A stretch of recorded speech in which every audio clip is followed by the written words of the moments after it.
Big boss Malayalam season 6 അതിൻ്റെ പകുതി വഴി പിന്നിട്ടിരിക്കുകയാണ്. അതായത് 50 ദിനങ്ങൾ. ഒന്ന് മാറ്റിപ്പിടിച്ചാലോ എന്ന ടാഗുമായി മാർച്ച് 10 ആരംഭിച്ച പുതിയ സീസണിൽ ബിഗ് ബോസിൽ ഒഴിവാക്കാനാവാത്ത നാടകീയ മുഹൂർത്തങ്ങൾ മുൻ സീസണുകളേക്കാൾ കൂടുതലാണ്. കിടപ്പുമുറികൾ 4 ഭാഗിച്ച് അതിലൊന്ന് ഹൗസിലെ സർവാധികാരികളായ പവർ ടീമിനുള്ള പവർ റൂമാക്കി മാറ്റിയതുൾപ്പെടെ ഒട്ടേറെ പ്രത്യേകതകളുള്ള സീസണാണ് ഇത്. 19 മത്സരാർത്ഥികളുമായി മാർച്ച് 10 ആരംഭിച്ച ഷോയിൽ നിലവിൽ 17 പേരാണുള്ളത്. അവരിൽ 4 പേർ 2 ആഴ്ച മുമ്പ് ഹൗസിൽ കയറിയ വൈൽഡ് കാർഡുകളാണ്.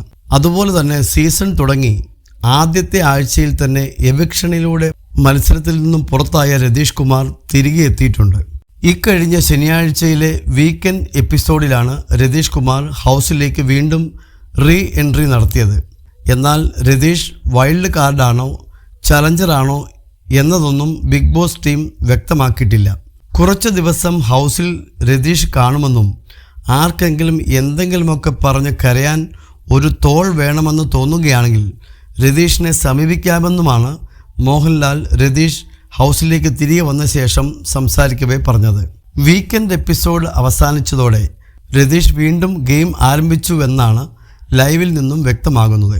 മുമ്പുണ്ടായിരുന്ന ഗെയിമിൽ നിന്നും ചെറിയ മാറ്റങ്ങൾ വരുത്തിയാണ് 2ാം വരവിൽ രതീഷ് കളിക്കുന്നത്. നേരത്തെ വളരെ ഉച്ചത്തിൽ സംസാരിച്ചും ആവശ്യമുള്ളതും അനാവശ്യമുള്ളതുമായ കാര്യങ്ങളിൽ ഇടപെട്ടുമാണ് രതീഷ് ഹൗസിൽ നിന്നിരുന്നത്.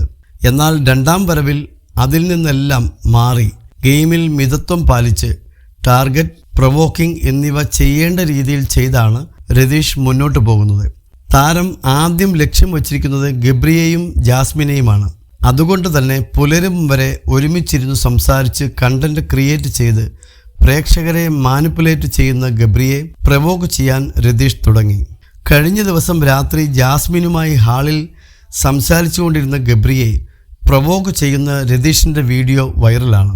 ഹൗസിൽ വന്ന് 2 ദിവസം പിന്നിട്ടപ്പോൾ മുതൽ ലവ് ട്രാക്ക് കളിച്ച പ്രേക്ഷകരെ തെറ്റിദ്ധരിപ്പിക്കുന്ന 2 പേരാണ് ജാസ്മിനും ഗബ്രിയും. ഇവരുടെ കോംബോയെ വെറുക്കുന്ന പ്രേക്ഷകരാണ് ഏറെയും. ഗബ്രിയുടെ കൂട്ടില്ലെങ്കിൽ ഗെയിമിൽ ഉയർന്നു വരേണ്ട മത്സരാർത്ഥിയാണ് ജാസ്മിൻ.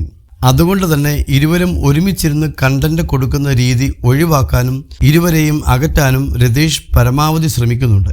വീക്കെൻഡ് എപ്പിസോഡ് കഴിഞ്ഞാൽ പതിവ് പോലെ ലവ് ട്രാക്കുമായി ബന്ധപ്പെട്ടുള്ള ചർച്ചയും കരച്ചിലും ഗബ്രിയും ജാസ്മിനും നടത്തുക പതിവാണ്. അതിൻ്റെ മുന്നോടിയായാണ് ഇരുവരും ഒരുമിച്ചിരുന്നുള്ള സംസാരം ആരംഭിച്ചത്. അത് ശ്രദ്ധയിൽപ്പെട്ട രതീഷ് ഉടനെ തന്നെ ഇരുവർക്കും സമീപം വന്നിരുന്ന് സംസാരിക്കാൻ തുടങ്ങി. വീട്ടിൽ പോടാ, നിങ്ങൾ എന്താണ് ഈ സംസാരിക്കുന്നത്? ഗബ്രുമോനെ, കുട്ടാ നീ ടെൻഷനിലാണോ? കുട്ടാ ആക്ടിംഗ് ആണോ? ദേഷ്യം പിടിച്ചിരിക്കുകയാണെന്ന് ആക്ട് ചെയ്യുകയാണോ? എൻ്റെ ഗബ്രൂട്ടന് കലിപ്പോ?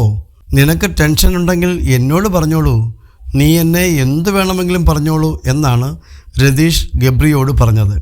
എന്നാൽ തനിക്ക് സംസാരിക്കാനോ രാത്രിയിൽ അടിയുണ്ടാക്കുവാനോ താല്പര്യമില്ലെന്നായിരുന്നു ഗബ്രിയുടെ മറുപടി. ഗബ്രി കലിപ്പിലാണെന്നും പിന്നെ സംസാരിക്കാമെന്നും പറഞ്ഞ് ജാസ്മിൻ അവിടെ നിന്നും രതീഷിനെ പറഞ്ഞു വിടാൻ ശ്രമിക്കുന്നുണ്ടെങ്കിലും ഒന്നും ഫലം കാണുന്നില്ല. വീഡിയോ വൈറലായതോടെ രതീഷിൻ്റെ ഗെയിം ഓണായി എന്നാണ് പ്രേക്ഷകർ പറയുന്നത്.